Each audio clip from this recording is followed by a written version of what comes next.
नमस्कार दोस्तों, आज का वीडियो लॉ स्टूडेंट्स के लिए है और नए वकीलों के लिए है। जो लोग नए वकील अदालत में बहस करते हैं या लॉ स्टूडेंट्स जिनकी मूट कोर्ट लगती है, उन दोनों के लिए एक ये विषय है कि अदालत में बहस कैसे की जाए और बहस के लिए किन किन तैयारियां का ध्यान रखा जाए। बहस करने के लिए जो तैयारियां होती हैं वो इस प्रकार से हैं कि सबसे पहले अपने दावे की प्रेयर को पढ़ें। जो आपने दावा बनाया है उस प्रेयर को ऊपर ध्यान दीजिए कि आपकी प्रेयर ठीक है या नहीं है। यदि प्रेयर ठीक है तो प्रेयर के मुताबिक आपकी प्लीडिंग्स भी होनी चाहिए और आपकी प्लीडिंग्स पूरी होनी चाहिए। प्लीडिंग्स में यानी आपके डॉक्यूमेंट्स शुरू से आखिर तक सारे कंप्लीट होने चाहिए। आपका रिटर्न स्टेटमेंट यानी जवाब दावा, आपकी कोई दरख्वास्त या कोई आपकी रिपोर्ट, वो सारी कंप्लीट फाइल पर होनी चाहिए। सारी गवाहियाँ आपकी कंप्लीट फाइल पर होनी चाहिए। सारे सबूत आपके फाइल पर होने चाहिए, तभी उसके बाद आगे कदम बढ़ाइए। अदरवाइज़ ये अगर सारी इनमें कोई भी कमी है तो बहस के लिए तैयारी आपकी नहीं हो सकेगी। इसलिए पहले सारी चीज़ें पूरी कीजिए। जब ये सारी चीज़ें पूरी हो जाए तो उसके बाद एक शॉर्ट नोट्स बनाइए। शॉर्ट नोट्स में जो आपके स्ट्रॉन्ग पॉइंट हैं उन्हें आप पहले रखिए, जो वीक पॉइंट हैं उन्हें बाद में रखिए। यदि आप वीक पॉइंट पहले रख लेंगे तो जज आपकी बहस में रुचि नहीं दिखाएगा। जब आपके स्ट्रॉन्ग पॉइंट होंगे और पूरी तैयारी के साथ होंगे तो जज आपकी बहस में रुचि दिखाएगा और उसके मुताबिक आपकी बहस सुनेगा। आप अपनी बहस को रोचक बनाइए, जज को बोर ना होने दीजिए। यदि जज बोर होने लगा तो उसका ध्यान कहीं और भटक जाएगा। आप अपनी बहस करते रहेंगे और आपकी बहस जज तक नहीं पहुंच पाएगी, इसलिए फ़ैसला सही नहीं होगा या आपके मन के मुताबिक फ़ैसला नहीं हो पाएगा। इसलिए ये सुनिश्चित करें कि आपकी बहस रोचक होनी चाहिए, जज को बोर ना होने दें। जज को अपने साथ बातों में लगाइए। जज आपसे सवाल जवाब करता है तो ये एक बहुत बड़ा अच्छा संकेत है कि जज आपकी बहस को ध्यान से सुन रहा है, गौर से सुन रहा है और वो समझने की कोशिश भी करने लग रहा है। तो इसलिए बहस को इस तरह से कीजिए जिससे कि सामने से जज की तरफ से सवाल आएँ आपको, और जब सवाल आएंगे तो आपके लिए बहुत अच्छा होगा। जज के सामने बहस करने से पहले, कोर्ट में बहस करने से पहले घर पर इसका अभ्यास कीजिए। आपने खुद एक जज बनकर सवाल पैदा करने हैं। आपकी बहस में जितने सवाल आ सकते हैं, जब सवाल आएंगे तो आप उनका जवाब भी तैयार रखेंगे जिससे कि आपको कोर्ट में जवाब देते समय मुश्किलों का सामना ना करना पड़े। हो सके तो आप अपनी बहस तैयार करके अपने किसी सीनियर वकील के साथ या अपने दोस्त के साथ उसका जिक्र कीजिए, उस पर चर्चा कीजिए। जो मुश्किल पॉइंट्स हैं, जो डाउट हैं, वो डाउट दूर कीजिए। उसके बाद ही आप बहस कीजिए, तो आपके लिए बहुत ही फ़ायदेमंद होगा। और सबसे महत्वपूर्ण बात, यदि आपकी बहस करने से पहले किसी और वकील ने किसी केस में बहस की है उसी जज के आगे, तो आप अपनी बहस तुरंत स्टार्ट ना करें। यानी आपसे पहले कोई और बहस समाप्त हुई है तो उसके समाप्त होने के तुरंत बाद अपनी बहस समाप्त ना करें, क्योंकि जितनी देर भी पहली बहस ख़त्म हुई है, पहली बहस ने लिया है, किसी वकील ने लिया है, तो जज साहब का जो दिमाग है, जो मस्तिष्क है, उसको भी थकावट होती है, उसे आराम करने का मौका दिया जाए। कहने का मतलब, किन्हीं भी दो बहस के बीच में जज के दिमाग को आराम करने का मौका दिया जाना चाहिए। एक बहस ख़त्म होने के बाद, चाहे वो बहस आपने की है चाहे किसी दूसरे वकील ने की है, एक बहस ख़त्म होने के बाद जज साहब को दिमाग को आराम करने का टाइम देकर 5 मिनट, 10 मिनट, 20 मिनट इतना काफ़ी है। उसके बाद आप अपनी बहस शुरू कीजिए, इजाज़त लेकर बहस शुरू कीजिए।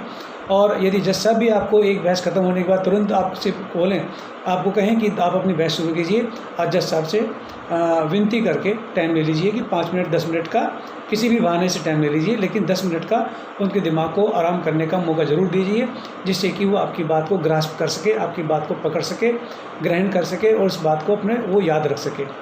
इसके अलावा जब बहस करते हैं तो एक माहौल को, जो कोर्ट का माहौल है, जज का माहौल है, उसे आप अपना अनुकूल होने दीजिए। प्रतिकूल माहौल में कभी भी बहस मत कीजिए। अनुकूल होने से मतलब ये कि यदि जज किसी भी वजह से नाराज़ है, किसी भी वकील से नाराज़ है, किसी स्टाफ से नाराज़ है, किसी भी बात पर नाराज़ है, तो उन्हें ठंडा होने का मौका दीजिए, उनका गुस्सा शांत होने का मौका दीजिए, जिससे कि माहौल अनुकूल बन सके। गर्म दिमाग में बहस करने से आपका नुकसान होगा। आप अपना भी दिमाग शांत रखिए। आप अपने जितने शांत स्वभाव से बहस करेंगे आपकी बहस बहुत अच्छी होगी।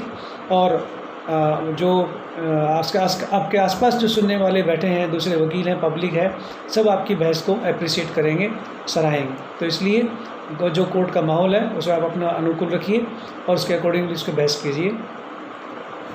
और ये ज़रूरी नहीं है कि आपके जितने भी बताए हुए पॉइंट्स हैं सारे जज मान लें, क्योंकि वो अपना भी दिमाग लगाता है। तो अगर आपकी किसी बात से जज नाराज़ है या नहीं मानने के लिए तैयार है तो आपको नाराज़ होने की ज़रूरत नहीं है। जो जैसे वो सोचता है उसे सोचने दीजिए, लेकिन आप अपनी बात दृढ़तापूर्वक पूरे विश्वास के साथ उनके सामने रखिए, आपकी बात को सुना जाएगा। दूसरे, जब बहस करते हैं, किसी भी बहस को शुरू करने के लिए इस तरह से बहस कीजिए कि जज आपकी बात को सुन करके तुरंत निष्कर्ष पर ना पहुँच पाए। यानी आपने कोई भी बात शुरू की, किसी भी टॉपिक को शुरू किया और शुरू करके ही कुछ ही देर में, थोड़ी ही देर में जज आपकी बात को समझ जाता है कि आप ये कहना चाहते हैं। ऐसा ना होने दें। यदि उसने ऐसे होने दिया, आपकी बात को सुनकर जज तुरंत निष्कर्ष पर पहुंच गया, तो आपकी बहस की बाकी बची हुई बहस के लिए वो रुचि खो देगा। यानी आपकी बाकी बहस में वो रुचि नहीं लेगा, क्योंकि वो पहले ही समझ चुका है कि आप क्या कहना चाहते हैं। तो इसलिए अपनी बहस को इस अंदाज से कीजिए कि जिससे वह तुरंत निष्कर्ष पर ना पहुंच पाए। तो जब वो कंफ्यूज रहेगा कि आप क्या कहना चाह रहे हैं, तो वो आपकी बात को गौर से सुनेगा और अंत में अपनी बात का निष्कर्ष निकाल के बताइएगा कि मेरी बात का निष्कर्ष ये है। यानी पॉइंट को ऐसे लीजिए कि उसको एक्सप्लेन करते हुए आइए और उदाहरण देते हुए आइए, और फिर उसके बाद जब उदाहरण देंगे साथ में, जजमेंट देंगे साथ में, तो वो तुरंत निष्कर्ष पर नहीं पहुँचेगा, आपकी बात को पूरा सुनेगा। और आप जब बहस करते हैं तो ये मान के चलिए कि जैसे आप अपने आप को, यानी आप अपने विचारों को कोर्ट में किसी खरीदार के सामने बेच रहे हैं, क्योंकि वकील का पेशा ऐसा ही होता है कि वकील हमेशा अपने विचार और अपने आइडियाज़ बेचता है और कुछ नहीं बेचता। तो इसलिए आपके सामने एक ऐसा खरीदार है जो आपकी बात को कई तरीके से परखेगा, तोलेगा, नापेगा, उसको अच्छा लगेगा तो लेगा, अदरवाइज़ नहीं लेगा। लेकिन एक दुकानदार का ये फ़र्ज़ होता है कि वह अपनी घटिया से घटिया चीज़ को भी इस तरीके से बनाए कि ख़रीदने वाला मजबूर हो जाए। तो इसलिए आप अपनी जो बात है, आप अपने वीकेस्ट केस को, जो आपको बहुत कमज़ोर केस है, उसको भी इस तरह से स्ट्रॉन्ग बनाइए और इतना रोचक बनाइए जिससे कि आपका ख़रीदार, ये जो जज है, आपकी बात को ख़रीद ले, आपकी बात को माने। दूसरे, जज की आंखों में आंखें डालकर बात कीजिए, आंखें नज़रें चुराकर बात मत कीजिए। आपका विश्वास बढ़ता है। जब आपका विश्वास होगा तो आप आंखों में आंखें डालकर बात करेंगे और सामने वाले, सुनने वाले को भी आनंद आता है। आप अपने दिल से और दिमाग से, दोनों से काम लेना चाहिए, क्योंकि जो लॉ पॉइंट्स होते हैं कानून में, जो आपके जजमेंट्स हैं, वो तो आपके दिमाग से चलेंगे, और जो केस के सब तथ्य हैं, जो सच्चाई है, जो बातें हैं, फैक्ट्स हैं, वो आपके दिल से चलेंगे। तो आपको दिल और दिमाग दोनों से काम लेना है। दिल से बताना है कि मेरा केस सही है, मेरी पार्टी जायज़ है, उसको रिलीफ मिलना चाहिए। दिमाग से जो आपको बोलना है वो जजमेंट जो साइटेशंस हैं उन पर बोलना है आपको। कभी भी आवेश में आकर बहस ना करें। आवेश में आने से आप अपने दिमाग का संतुलन खो देंगे और जज का जो दिमाग है उसका भी संतुलन खो देंगे, आपको नुकसान हो सकता है। तो इसलिए ठंडे दिमाग से बहस कीजिए और कभी भी सामने वाले को, सुनने वाले को, यानी जज को अपमानित ना करें। यदि आप अपमानित करेंगे तो आपको मनचाहा फल जो मिलना होगा वो भी नहीं मिलेगा, जो जजमेंट आपके फेवर में आना होगा वह भी नहीं आएगा। तो इसलिए आदर सहित ठंडे दिमाग से और बहस कीजिए। जज को कभी भी, अदालत को कभी भी अपमानित ना करें। अपमानित करने से आप ही का नुकसान है, जज का कोई नुकसान नहीं है। कोई भी बात अपनी ज़बरदस्ती ना समझाने की कोशिश करें। ज़बरदस्ती समझाने की कोशिश करेंगे तो आपका इंप्रेशन गलत होगा। विनम्र भाव से आप बहस कीजिए, अपनी बात रखिए और अंत में केस का सार बताइए।